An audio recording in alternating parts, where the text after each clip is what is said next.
갈매기의 꿈, 리처드 바크. 가장 높이 나는 갈매기가 가장 멀리 본다. 과연 이것이 천국이구나 하고 그는 생각했다. 그리고 그는 자신을 향해 웃지 않을 수 없었다.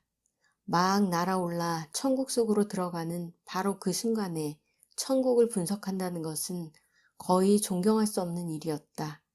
이제 그가 지상을 떠나 구름 위로 두 빛나는 갈매기와 가까이 나르며 하늘로 왔을 때 그는 자신의 몸뚱이가 그들의 것 못지않게 점차 빛을 더해가고 있는 걸 보았다. 참으로 언제나 그의 금빛 눈 뒤에서 살고 있던 바로 그 젊은 조나단이 거기 있었다. 그러나 외양은 달라져 있었다. 그것은 보통 갈매기의 몸처럼 느껴졌지만 이미 그것은 그의 옛 몸이 날았던 것보다 훨씬 멀리 나르고 있었다. 물론 반은 노력으로 나는 2배의 속력을 낼 수 있을 것이다 라고 그는 생각했다. 지상에서 나의 전성기에 달성했던 것의 2배나 되는 속력을. 그의 깃털은 이제 눈부신 흰색으로 빛났고 날개는 잘 닦아놓은 음판처럼 유연하고 완벽했다. 그는 기쁨에 넘쳐 이런 것들에 대해 배우기 시작했고 이 새로운 날개 속에 힘을 밀어넣기 시작했다. 시속 250마일에서 그는 자신이 수평 비행의 최대 속도에 접근하고 있다고 느꼈다. 273마일에선 자신이 나를 수 있는 한 빠르게 나르고 있다고 생각했다. 그리고 그는 아주 몹시 낙담해서 맥이 빠져버렸다. 새로운 몸뚱이가 해낼 수 있는데도 한계가 있었다.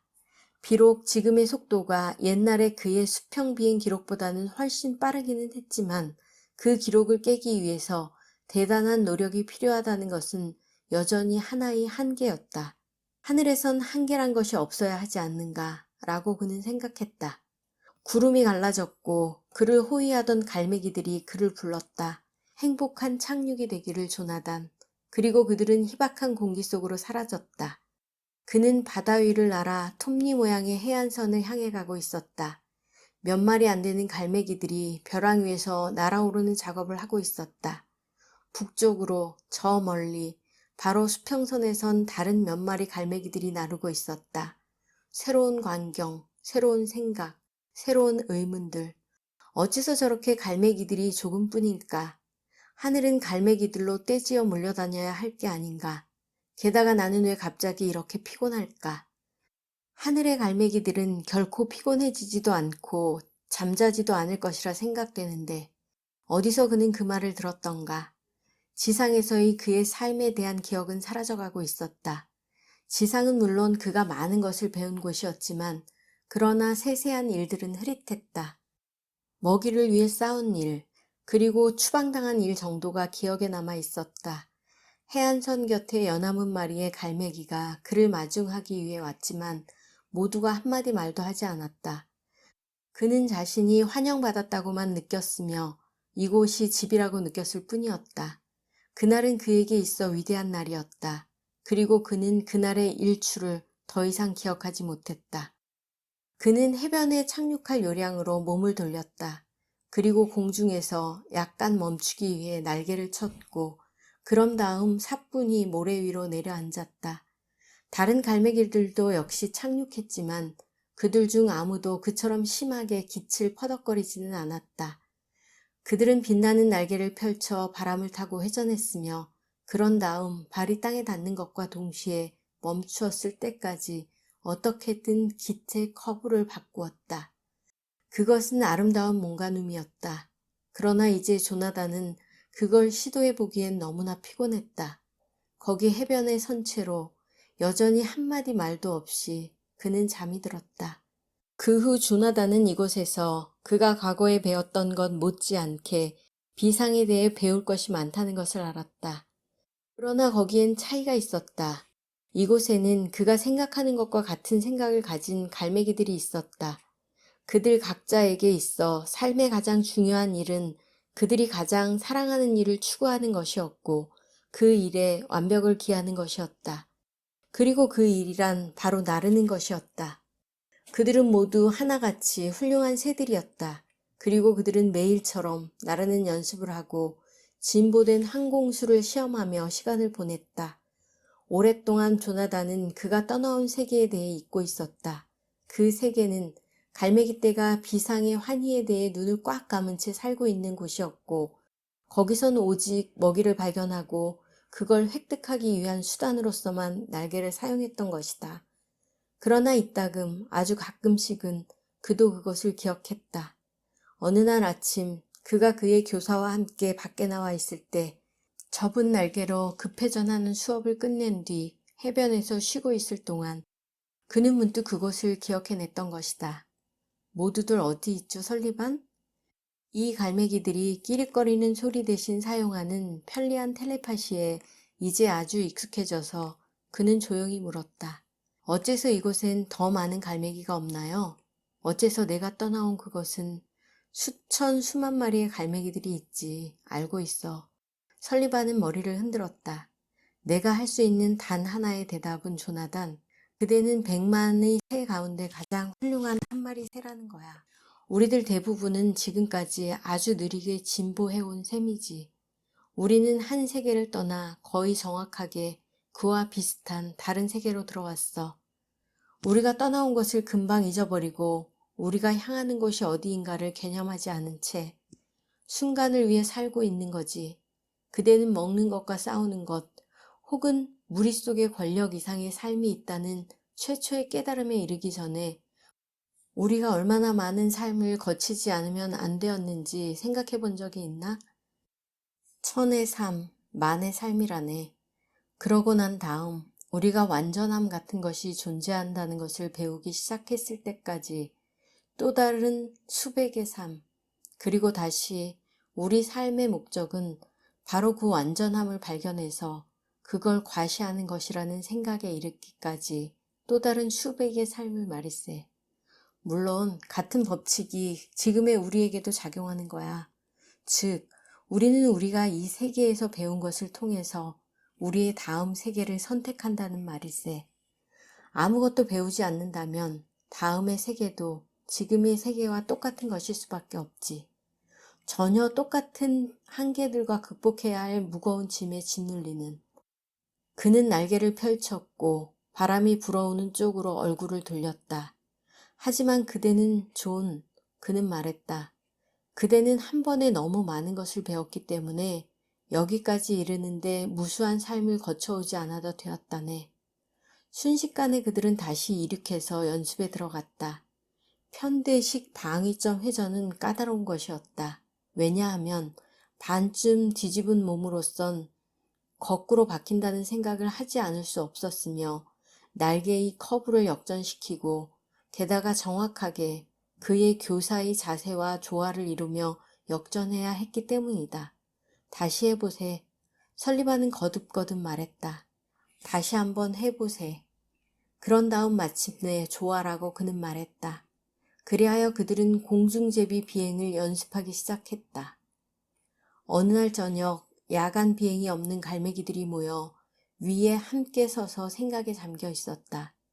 조나단은 있는 용기를 다해 노장 갈매기에게로 걸어갔는데 들은 바로는 그는 곧 이 세계의 저쪽으로 가게 될 것이라고 했다. 치앙, 그는 약간 신경과민이 되어 말했다. 노 갈매기는 다정하게 그를 바라보았다. 그래 얘야. 나이에 의해 약해지는 대신 이 노장은 오히려 나이에 의해 강화돼 있었다. 즉, 그는 갈매기떼 중에 어떤 갈매기보다 더 빠르게 더 멀리 날을 수 있었으며 다른 갈매기들이 단지 점진적으로밖에 알 수 없는 기술들을 그는 이미 다 터득하고 있었던 것이다.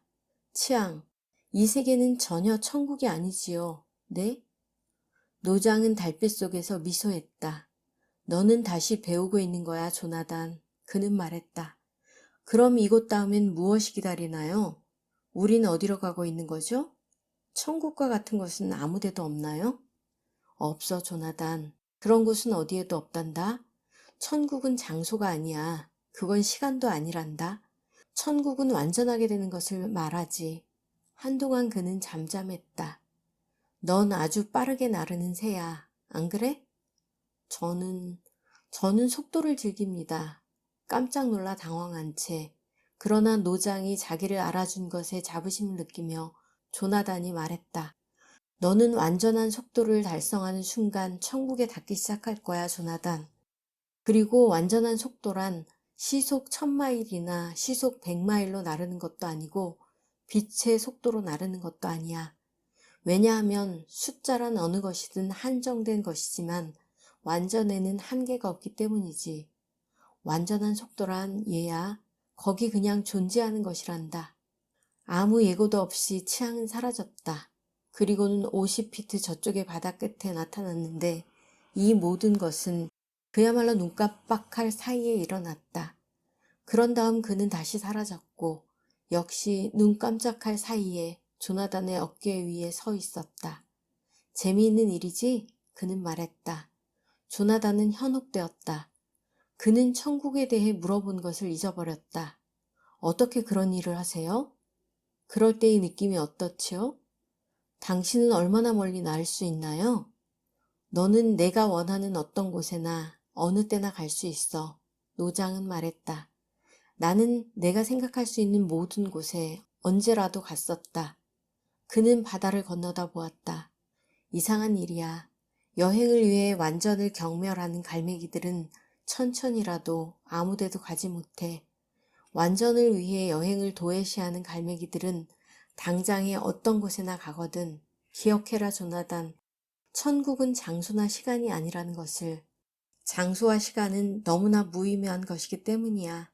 천국이란 제게도 그렇게 나르는 법을 가르쳐 줄 수 있나요?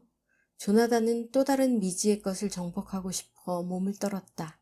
물론이지. 내가 배우고 싶다면. 배우고 싶어요. 언제 시작할 수 있나요? 내가 좋다면 지금 시작할 수 있어.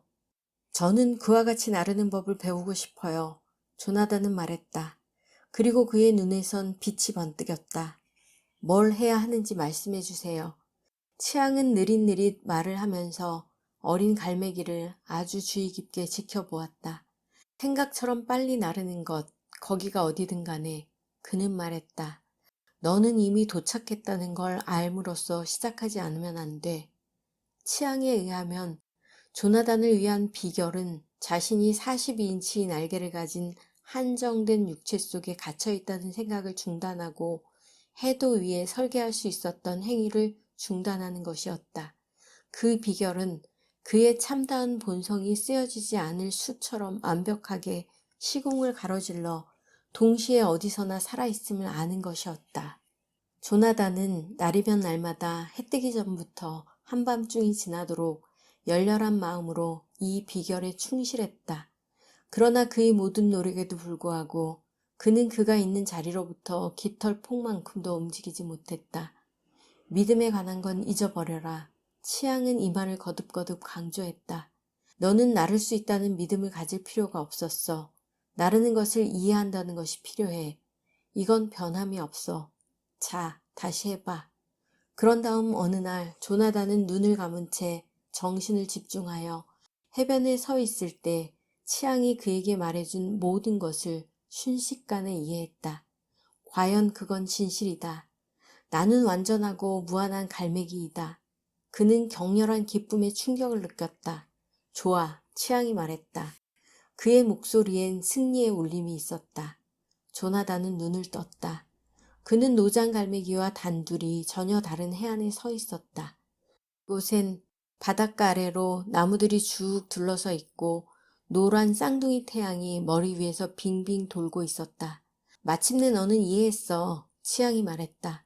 하지만 내 실력은 약간의 노력이 필요해. 조나단은 소스라치게 놀랐다. 여기가 어디죠? 낯선 환경에 극도로 무감한 채 노장이 이 질문을 무시해버렸다. 우린 분명히 녹색 하늘과 해 대신 두 개의 별이 있는 어떤 유성 위에 있군. 조나단은 기쁨의 함성을 질렀다. 된다. 그것은 그가 지상을 떠나온 이래 처음으로 내지른 기쁨의 절규였다. 그럼 되고 말고 존, 치앙은 말했다. 내가 하고 있는 일이 무엇인가를 알 때 그건 언제나 되는 거란다. 자, 이제 너의 심력에 대한 것을. 그들이 돌아왔을 즈음엔 완전히 어두웠다. 다른 갈매기들은 금빛 눈 속에 외경의 빛을 담고 조나단을 바라보았다. 왜냐하면 그들은 조나단이 그처럼 오랫동안 붙박혀 있던 곳으로부터 사라지는 것을 보았었기 때문이다. 그는 그들의 축하를 1분 이상 받지 않았다. 나는 이곳에선 심참자예요. 나는 겨우 시작했을 따름이에요. 여러분에게서 배워야 할 사람은 바로 나예요. 나는 그렇게 생각하지 않아, 존. 옆에 서 있던 설리반이 말했다. 그대는 내가 1만 년 동안 보아온 어떤 갈매기보다 배움에 대한 두려움을 적게 가지고 있어요. 갈매기 떼들은 침묵에 잠겼다. 조나단은 당황해서 안절부절 못했다. 내가 원한다면 멀지 않아 우리는 일을 시작할 수 있어. 치앙이 말했다. 내가 과거와 미래를 날아다닐 수 있을 때까지 말이다. 그렇게 되면 너는 가장 어렵고 가장 강력하고 무엇보다 가장 재미있는 걸 시작할 수 있게 될 거야. 너는 곧장 위로 날아오르기 시작하게 될 거고 친절과 사랑의 의미를 알기 시작할 거야. 한 달이 지나갔다. 혹은 한 달이 지난 것처럼 느껴졌다. 그리고 조나단은 엄청난 속도로 배웠다.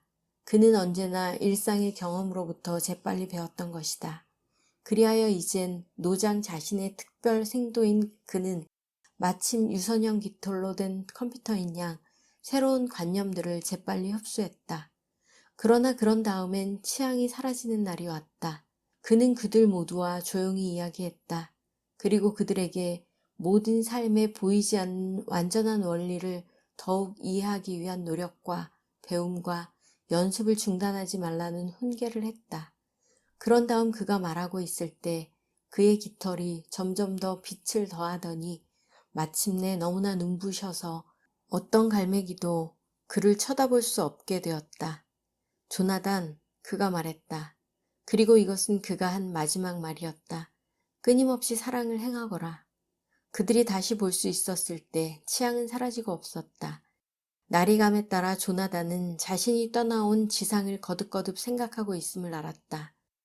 만약에 그곳에서 그가 이곳에서 알게 된 것의 단 10분의 1, 단 100분의 1만이라도 알고 있었던들 삶은 얼마나 더 의미가 있었겠는가. 그는 모래 위에 서서 생각에 잠겼다. 그곳으로 돌아가면 혹시 자신의 한계를 넘어서기 위해 노력하고 보트로부터 빵 부스러기를 얻으려고 날아다니는 일을 초월해서 비상의 의미를 알기 위해 투쟁하고 있는 갈매기가 하나쯤 있지 않을까? 아마도 거기엔 갈매기 떼의 면전에서 자신의 진실을 말했기 때문에 추방당한 갈매기가 있을지도 모른다. 그리하여 조나단은 그의 친절 수업을 하면 할수록 또한 사랑의 속성을 알려고 노력하면 할수록 더욱더 지상으로 돌아가고 싶은 마음이 간절해졌다. 왜냐하면 그의 외로운 과거에도 불구하고 조나단은 교사가 되기 위해 태어났었기 때문이다. 그리고 사랑을 과시하는 그 자신의 방법은 자신이 터득한 진리의 어떤 것을 오직 스스로 진리를 아는 기회를 얻고 싶어하는 갈매기에게 주는 것이었던 까닭이다. 이제 사고, 속도, 비상, 즉 생각 자체가 바로 비상이 되는 것에 정통해져서 다른 갈매기들에게도 그걸 배우는 걸 도와주고 있던 설리반은 조나단의 생각에 의아해했다. 존, 그대는 한번 추방당한 적이 있지 않나? 어째서 그대는 옛날에 함께 지내던 갈매기들이 그대에게 귀를 기울일 거라고 생각하나? 가장 높이 나르는 갈매기가 가장 멀리 본다라는 속담을 알고 있겠지? 그건 진실이야. 그대가 떠나온 갈매기들은 땅 위에 서서 자기들끼리 꾀꾀거리며 싸우고 있어. 그들은 하늘로부터 1,000마일이나 떨어져 있거든. 그런데 자넨 그들이 서 있는 곳에서 하늘을 보여주고 싶다고 말하는군. 존, 그들은 그들 자신의 날개 끝도 볼 수 없다네. 이곳에 있게나. 여기서 새로운 갈매기들을 도와주게. 그들은 자네가 그들에게 말해주는 것을 알 만큼 충분히 높은 곳에 있으니까. 그는 한동안 잠잠한 다음 다시 말했다. 만약에 치앙이 그의 옛세계로 가버렸다면 어떻게 됐겠나? 대체 자넨 오늘 어디 있었겠나? 마지막 말은 효과가 있었다. 그리고 설리반이 옳았다. 가장 높이 나른 갈매기가 가장 멀리 보는 것이다. 조나단은 머물렀다. 그리고 새로 들어오는 새들과 함께 일했는데 이 신참자들은 하나같이 아주 총명했고 배우는 속도도 빨랐다. 그러나 옛날의 감정이 되살아났고 지상에 돌아가면 거기에도 역시 배울 능력이 있는 한두 마리의 갈매기가 있을지도 모른다는 생각을 떨쳐버릴 수가 없었다. 만약에 그가 추방당한 그날에 치앙이 자기에게 왔다면 지금쯤 그는 얼마나 더 많이 배웠겠는가. 설리, 난 돌아가야겠어요. 마침내 그는 말했다. 당신의 생도들은 아주 잘하고 있어요. 앞으로도 그들은 당신을 도와 신참자들을 지도할 수 있을 거예요. 설리반은 한숨을 쉬었지만 더 이상 붙들지는 않았다. 그대가 없다면 퍽 아쉬울 거야, 조나단. 이것이 그가 한 말의 전부였다. 설리, 부끄럽지도 않으세요? 조나단은 책망하듯 말했다. 바보처럼 굴지 마세요. 우리가 매일 익히려고 애쓰는 것이 무엇이죠? 만약에 우리의 우정이 공간과 시간 따위에 의존하는 것이라면 우리가 마침내 공간과 시간을 정복할 때 우리의 형제관계는 소멸해버리겠지요. 하지만 공간을 정복했으니 우리가 남겨둔 모든 것은 이곳이에요. 시간을 정복했으니 우리가 남겨둔 모든 것은 지금이지요. 그러니 이곳과 지금의 한가운데서 우리가 한두 번 서로 만나볼 수 있으리라고 생각하지 않으세요? 설리반은 저도 모르게 웃음을 터뜨렸다. 자넨 미친 새로군. 그는 부드럽게 말했다. 만약에 땅 위에서 1000마일 밖을 보는 방법을 보여줄 수 있는 누군가가 있다면 그건 조나단 리빙스턴일 거야. 그는 모래를 내려다보았다. 안녕 존, 내 친구. 안녕 설리, 우리 다시 만날 거예요. 이 말을 하면서 조나단은 다른 시내의 해안에 모인 위대한 갈매기 무리의 이미지를 마음속에 그렸다. 그리고 그는 몸에 밴 여유를 가지고 자신이 뼈와 깃털이 아니라 아무 것에 의해서도 전혀 제한받지 않는 자유와 비상의 완전한 이념이라는 것을 깨달았다. 플래처 린드는 아직 몹시 어렸지만 어느 갈매기 떼에 의해서도 그처럼 가혹하게 그토록 심히 부당하게 취급당한 새는 일찍이 한 마리도 없었다는 것을 그는 이미 알고 있었다. 그들이 뭐라건 상관없어. 그는 맹렬히 생각했다. 그리고 아득한 벼랑을 향해 날아갔을 때 그의 시야는 흐려졌다. 단지 이곳에서 저곳으로 퍼덕거리며 돌아다니는 것 이상의 훨씬 많은 비상이 있는 것이다. 한 마리 한 마리 모기도 그런 짓은 한다. 연장 갈매기 주위를 단지 재미로 한 번쯤 통돌이 했다고 해서 나는 추방당했다. 그들은 눈이 멀었나? 그들은 보지 못한단 말인가? 우리가 진정으로 나르는 것을 배울 때 올 영광을 그들은 생각도 못하는가? 그들이 뭐라 생각하건 상관없어. 나는 나르는 것이 어떤 것인지를 그들에게 보여줄 테야. 나는 순수한 무법자가 될 테야. 그들이 그렇게 되기를 바란다면 말이지. 그래서 그들이 아주 미안하게 생각하도록 만들어야지. 호련 그의 머릿속에서 어떤 목소리가 울렸다. 목소리는 아주 부드러웠지만 너무나 그를 놀라게 했으므로 그는 공중에서 멈칫하며 비틀거렸다. 그들에게 가혹하게 되지 말아라 플래처. 널 추방함으로써 다른 갈매기들은 오직 자기들만 상처 입을 뿐이지. 그리고 어느 날엔간 그들은 이 사실을 알게 될 것이고 어느 날엔간 내가 보는 것을 보게 될 거야. 그들을 용서해라. 그리고 그들이 이해하도록 도와주어라. 그의 오른쪽 날개 끝에서 1인치 떨어진 곳에 세상에서 가장 눈부신 흰 갈매기가 나르고 있었는데 전혀 힘들이지 않고 미끄러지며 깃털 하나 움직이지 않은 채 날면서도 플래처의 최고 속도에 가까운 것이 없다. 어린 새는 한순간 혼돈에 빠졌다. 어떻게 되어가는 거야? 내가 미쳤나? 대체 이게 뭐지? 낮고도 침착하게 그의 목소리는 계속 그의 생각 속에서 들려왔다. 그것은 대답을 요구했다. 플래처 린드, 너는 나르고 싶으냐? 네, 저는 나르고 싶어요. 플래처 린드, 너는 아주 많이 날아서 갈매기 떼를 용서하게 되기를 바라느냐? 또한 내가 배운 뒤엔 어느 날 그들에게 돌아가 그들이 알도록 도와주는 일을 하고 싶으냐? 플래처가 아무리 자부심이 강하고 혹은 아무리 상처를 입은 새라고 할지라도 이 기막히게 노련한 존재에겐 거짓이 없었다. 그러고 싶어요. 그는 부드럽게 대답했다. 그러면 플래처, 수평 비행부터 시작하자. 그 빛나는 존재는 그에게 말했다. 그 목소리는 몹시 친절했다.